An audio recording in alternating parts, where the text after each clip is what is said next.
ఓం గం గణపతియే నమ ఓం నమ శివాయ ఓం శ్రీ మాత్రే నమ సర్వమంగళ మాంగళ్యే శివే సర్వార్థ సాధికే శరణ్యే త్రయంబకే దేవి నారాయణ నమస్తే. అందరికీ నమస్కారం. అందరికీ నూతన సంవత్సర శుభాకాంక్షలు, ఆంగ్ల నూతన సంవత్సర శుభాకాంక్షలు ప్రేక్షకులందరికీ. అయితే మనకి ఇంతకు ముందర లాస్ట్ టైంలో నేను ఒక్కొక్క రాశి వాళ్ళకి 2025 ఏ ఏ రాశుల వారికి ఎలాంటి ఫలితాలు వస్తాయి, అవి మన తెలుగు పంచాంగంతో సంబంధం లేకుండా కేవలం ఆంగ్ల సంవత్సరం దాని ప్రకారం మనము ఏ రాశులకి ఏ ఏ మార్పులు జరుగుతాయి, ఎలా ఉంటుంది, ఇవన్నీ నేను ఇన్డెప్త్గా చెప్పాను లాస్ట్ వీడియోలో. సో ఈ రోజు ఏంటంటే మనము త్వరలోనే మనకి ఏ రాశులు ఎఫెక్ట్ ఎలా వస్తున్నాయి, ఏవి ఎలా ఎలాంటి మార్పులు వస్తున్నాయి అని చూసినట్టయితే మనకి ముఖ్యంగా మార్చ్లో షష్టగ్రహ కూటమి అనేది జరుగుతోంది. క్రితం మనకు 2019 సంవత్సరంలో కూడా షష్టగ్రహ కూటమి ద్వారా మీకు అందరికీ తెలిసిందే. మనకందరికీ ఎంతోమంది జ్యోతిష్ శాస్త్ర నిపుణులు మరియు శాస్త్రవేత్తలు ఎన్నో రకాలుగా చెప్పారు, ఖచ్చితంగా ఏదో సంఘటన జరుగుతుంది, అది మానవాతీతానికి పెద్ద ఆటంకాలు తెస్తుంది అని చెప్పేసి ఖచ్చితంగా చెప్పాము కూడా. కాకపోతే అది పర్టికులర్గా ఈ వ్యాధి వస్తుంది అని చెప్పేసి చిన్నగా ఒక సూచిక మాటుకే మాకు ఎవరికైనా అంతే, జ్యోతిష నిపుణులు 90-95% కరెక్ట్గా చెప్పగలుగుతాం, 5% అటు ఇటు అన్నట్టుగానే ఉంటుంది, ఖచ్చితంగా అయితే రాదు. కాకపోతే అక్కడ కూడా ఇది ఏంటంటే దేశగోచారం ప్రకారంగా చూసిన సంఘటన అనమాట. కాబట్టి మనకి ఎలాంటి ఫలితాలు వస్తాయని చెప్పేసి ఈ షష్టగ్రహ కూటమి వల్ల మనము అప్పుడు చెప్పగలిగాం. అందరూ జ్యోతిష నిపుణులు చెప్పారు, ఖచ్చితంగా చెప్పారు, ఫలానా తారీఖు ఈ పంచగ్రహ షష్టగ్రహ కూటమి వస్తుంది, దానివల్ల ఏ రాశులు ఇబ్బంది పడతారు కూడా ఖచ్చితంగా చెప్పారు. కాకపోతే అక్కడ ఏమైందంటే గురుబలం పోయింది. అక్కడ బృహస్పతి ఒక్కసారి ఒకే సంవత్సరంలో మూడు రాశులు అటు ధనుర్రాశి, వృశ్చిక రాశి, మకర రాశి, ఈ 3 రాశులు ఎఫెక్ట్ అయ్యాయి. ఒకే సంవత్సరంలో 3 రాశుల్లో బృహస్పతి లేదా శని భగవానుడు, అంటే బృహస్పతి అంటే గురు కనుక మారినట్టయితే ఒక ప్రళయం జరిగే అవకాశాలు చాలా ఉంటాయి. కానీ ఇక్కడ మనకి షష్టగ్రహ కూటమిలో కూడా పెద్దగా మార్పులు అవుతాయి. అంటే దేశగోచారము మనము ముఖ్యంగా మనం చెప్పేది ఈ షష్టగ్రహ కూటమి, దేశగ్రహ గోచారము ప్లస్ రాజకీయవేత్తలకి రాజకీయాలు ఎలా అవుతాయి, వాటి వల్ల ఎలాంటి ఫలితాలు వస్తాయి అనేసి మనము ఈ తూచాతాయిగా మనం చెప్పగలుగుతాం. కాకపోతే ఇది పర్సనల్గా మనం చూసినట్టయితే ఒక్కో రాశి, మళ్ళీ నేను చెప్తున్నాను ప్రతిసారి నేను ఈ వీడియో తీసినప్పుడల్లా, పర్సనల్గా మీ వ్యక్తిత్వ జాతకంలో మీ జాతకాల్లో ఏ దశ అంతర్దశలు నడుస్తున్నాయి, మీ లగ్నం ఏంటి ఖచ్చితంగా తెలుసుకొని ఆ దశ అంతర్దశలు ఈ గోచార ఫలితాలు ఎలా వస్తాయి అని చూసుకున్నట్టయితే మనకు అప్పుడు కరెక్ట్గా ఫలితాలు వస్తాయి. అలా కాకుండా కేవలం ఇప్పుడు చెప్పిన గోచారమే ఈ రాశులకి ఎఫెక్ట్ అవుతుందని అంటే అది కాదు. దాంట్లో ఓన్లీ 50-60% లేదా ఒక్కోసారి 50% రిజల్ట్స్ కూడా రావు, మనకి ఫలితాలు అంతగానం రావు. మనం ఖచ్చితంగా మన నక్షత్రం ఏంటి, మన రాశి ఏంటి, మన లగ్నం ఏంటి, దశాంతర్దశలు ఏమి నడుస్తున్నాయి, లగ్నాధిపతి ఎంత బలంగా ఉన్నాడు, ఇవన్నీ మనం ఖచ్చితంగా మన జాతక చక్రంలో తెలుసుకోవాల్సిన విషయాలు. దాని ద్వారా ఈ గోచారం ఏంటంటే ఒక 20-30% రిజల్ట్స్ వస్తాయి. అంతేగాని ఈ గోచారంలో ఇవన్నీ మార్పులు జరిగిపోతున్నాయి, మాకేమో జరిగిపోతుంది, అందరికీ ఏమోనో అయిపోతుంది, అద్భుతాలు అయిపోతాయి, లేదా ఏమీ అవ్వవు, లేదా ఈ పలానా రాశి వాళ్ళు ఇలా అయిపోతారు అన్నట్టు అలా ఏమీ జరగదు. కాకపోతే మనకి తూచాతాయిగా మనకి ఏ రాశిలో ఈ గ్రహాలు కలయిక నడుస్తుంది. యాక్చువల్గా గ్రహ కూటమి అంటేనే, షష్టగ్రహం అంటే 6 గ్రహాలు కూటమి అంటే కలుసుకొని ఆ రాశిలో అది కూడా 2 రోజులే జరుగుతుంది సంఘటన. ఎందుకంటే ప్రతి 2.5 రోజులకి చంద్రుడు మారిపోతాడు. చంద్రుడు ఒక రాశి నుంచి ఇంకో రాశికి మారిపోతాడు.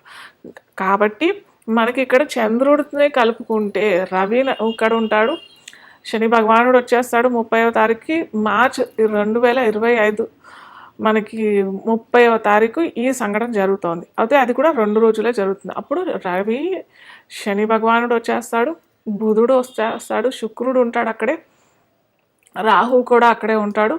ఈ గ్రహాలు బుధుడు కూడా అక్కడే ఉంటాడు కాబట్టి ఈ గ్రహాలన్నీ ఉంటాయి కాబట్టి మనము ఆ 2 రోజులు మనము షష్టగ్రహ కూటంగా మనం తీసుకుంటాము. ఆ రాశి అంటే మీన రాశిలో పడుతుంది కాబట్టి మీన రాశి వాళ్ళకి ఎలా ఉంటుంది, అలాగే మిగతా రాశులందరికీ కూడా ఎలా ఉంటాయి మనం చూస్తాము ఇప్పుడు తుచతాయిగా. అయితే ఇంకొకటి ఏంటంటే ఇక్కడ తెలుసుకోవాల్సింది చాలా ముఖ్యమైన విషయం ఏంటంటే ఈ ఒక ఆర్క్ లాగా వచ్చేస్తుందనమాట. అంటే మనకి 2 రోజులు షష్టగ్రహ కూటమి ఉంటుంది. తర్వాత 2.5 రోజుల తర్వాత చంద్రుడు వచ్చేస్తాడు. తర్వాత 10-15 రోజులకి రవి మారిపోతాడు. మళ్ళీ బుధుడు వెళ్ళిపోతాడు. రాహు మనకి కుంభరాశిలోకి వస్తాడు. ఇలా అన్నీ ఒక్కొక్క గ్రహాలు వెళ్ళిపోతుంటాయి. శుక్రుడు వెళ్ళిపోతాడు, బుధుడు వెళ్ళిపోతాడు. ఇవన్నీ వెళ్ళిపోతుంటాయి కాబట్టి ఆ పంచగ్రహ కూటమి అనేది కూడా మెల్లిమెల్లిగా వీడిపోతుంది. కాకపోతే ఇక్కడ ఈ పంచగ్రహ కూటమి అనేది కూడా 10-15 రోజులు మనకి అదే 7 లగ్నాలకి మటుకు కాలసర్పదోషం వస్తుంది. అయితే చాలా మటుకు అందరూ చెప్పేది ఏంటంటే కాలసర్పదోషం అనేది కాలసర్ప యోగమా అని చెప్పబడుతుంది. మన పూర్వీకులు చెప్పిన విధానం అయితే ఈ కాలసర్ప యోగము దేశగోచారంకే వర్తిస్తుంది కానీ పర్సనల్గా వ్యక్తిత్వ జాతకానికి ఎటువంటి ఇబ్బంది ఉండదు అనేసి చెప్తారు. కానీ కొన్ని లగ్నాలకి మటుకు ఒక్కొక్క 12 రకాల ఇవి కాలసర్పదోషాలు ఉంటాయి. సో ఒక్కొక్క కాలసర్పదోషం ఒక్కో విధమైన ఫలితాలు కూడా ఇస్తుంది. ఇన్డెప్త్గా ఎప్పుడన్నా వీలుంటే నేను చెప్తాను ఒక్కొక్క కాలసర్పదోషం ఏ విధమైన ఫలితాలు ఇస్తుంది అని చెప్పేసి మరిన్ని వీడియోస్లోను. అయితే అలా ఈ 7 లగ్నాలకి మటుకు ఖచ్చితంగా ఈ కాలసర్పదోషం అయితే వర్తిస్తుంది. మీరు ఎవరన్నా పిల్లలు పుట్టేవాళ్ళు వాళ్ళు ఏమన్నా ఉంటే ఏమంటారు చాలామంది నన్ను అయితే అడుగుతుంటారు టైమింగ్స్ ఇవ్వమని చెప్పేసి. దయచేసి ఈ కాలసర్పదోషంలో కాకుండా వేరే లగ్నాల్లో చూసుకోండి మీ పిల్లలు పుట్టుక. ఇదొక్కటి మన చేతిలో కొద్దిగా ఉంటుంది. జనన సమయము, మరణ సమయము ఈ 2 మన చేతుల్లో ఉండవు చెప్పాలంటే. కాకపోతే మన మానవ ప్రయత్నం ఏదైనా చేయాలని అంటే మటుకు ఇది మన చేతుల్లో ఉంటుంది. కాస్త చూసి చేసుకోండి. మనకి కాలపురుషాంగంలో నవమ లగ్నాధిపతి రాశ్యాధిపతి ఎవరు అని అంటే ధనురాశి. ధనురాశికి అంటే లగ్నం తెలియని వారికి రాశిగా చూసినట్టయితే లగ్నాధిపతి గురువు మనకి షష్టంలో ఉన్నాడు. ఇప్పుడు షష్టంలోనే ఉన్నాడు, కాకపోతే వక్రిలో ఉన్నాడు. రేపు ఫిబ్రవరి తర్వాత వక్రి త్యాగం కూడా అయిపోతుంది. సో కరెక్ట్గా మనకి షష్టగ్రహ కూటమి అప్పుడు ఏంటంటే పరివర్తన కూడా జరుగుతుంది. శుక్రుడు గురు రాశిలో ఉన్నాడు, గురు శుక్ర రాశిలోనూ ఉన్నాడు. సో గ్రహ పరివర్తన కూడా జరుగుతుంది. కానీ ఇక్కడ ఏంటంటే గురువు షష్టంలో ఉన్నాడు, అంత బలంగా లేడు కాబట్టి షష్టాధిపతితో పరివర్తన జరుగుతుంది కాబట్టి అంత మంచి పరిణయం కాదు అని చెప్పచ్చు. అలాగే మనకి ఇక్కడ మీనరాశి ఏమవుతుంది, ధనురాశి వారికి ఏంటంటే లగ్నానికి వాళ్ళకి ఏమవుతుంది చతుర్థం అవుతుంది. సో వీరు కనుక ఏమంటారు ఏదన్నా ఏమంటారు కొత్తగా ఏదన్నా నేర్చుకోవాలి లేదా కొత్తగా ఏదన్నా విద్యకి సంబంధించింది ముఖ్యంగా ఏదన్నా ప్రయత్నాలు చేయాలి, ఏదన్నా నేర్చుకోవాలి లేదా ఎక్కడన్నా బయట దేశాలకి వెళ్ళాలి అని అనుకునే వారికి మటుకు ఇది అనువైన సమయం కాదనే చెప్పచ్చు. ఎందుకంటే మీనరాశి మొత్తం కాలపురుషాంగంలో వ్యయ రాశి అవుతుంది, 12వ రాశి అవుతుంది. విదేశాలకి వెళ్ళే రాశి కూడా అదే అవుతుంది కాబట్టి కొద్దిగా మీరైతే జాగ్రత్తగా ఉండండి.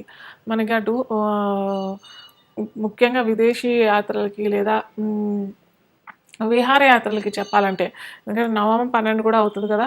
సో విహారయాత్రలకు కూడా అంత అనువైన సమయం కాదనే చెప్పచ్చు. సో మీరేంటంటే అటు గురుగ్రహానికి కూడా చేసుకుంటే మంచిది, అటు శుక్రగ్రహానికి కూడా చేసుకుంటే మంచిది. ఎందుకంటే దైవ గురువు దైత్య గురువు ఇద్దరూ పరివర్తన చెందారు కాబట్టి ఖచ్చితంగా మీరు గురువుకి బృహస్పతికి శుక్రుడికి గురువుకి అధిపతి దక్షిణామూర్తి స్తోత్రాలు దక్షిణామూర్తి దేవాలయాలు దర్శించుకుంటే చాలా మంచిది. అలాగే ఏమంటారు పసుపు రంగు వస్త్రాలు ధరించడానికి ప్రయత్నం చేస్తే కూడా చాలా మంచిది. అలాగే గులాబీలతోని కలువలతోని మహాలక్ష్మి ఆరాధన, మహాలక్ష్మి అష్టకం చదువుకొని మహాలక్ష్మి అమ్మవారిది మీరు కీర్తించినట్టయితే చక్కటి ఫలితాలు అయితే వస్తాయి.